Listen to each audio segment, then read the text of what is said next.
Hey friends, if you encounter the issue where Windows computer shuts down instead of sleeping, even though you have set it to sleep, then please watch this video. I will guide you through the resolutions. First of all, you need to reset the power settings. So press the Windows key and the R key together to open the run window. Type the command powercfg.cpl and hit enter. This will open the power options window.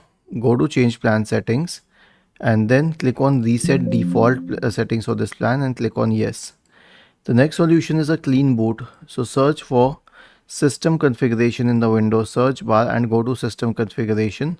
Go to the services tab. Check the box associated with hide all Microsoft services.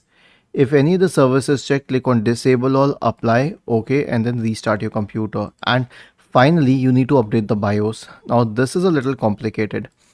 Open Microsoft Edge or any browser.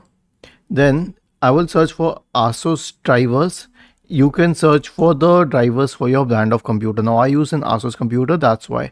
So if you have a Dell computer, use Dell drivers and go to the Dell website, and similarly for HP and all. After that, click on download center. Okay. And now you can search for the model name, like mine is FA507RE, and then click on this option here.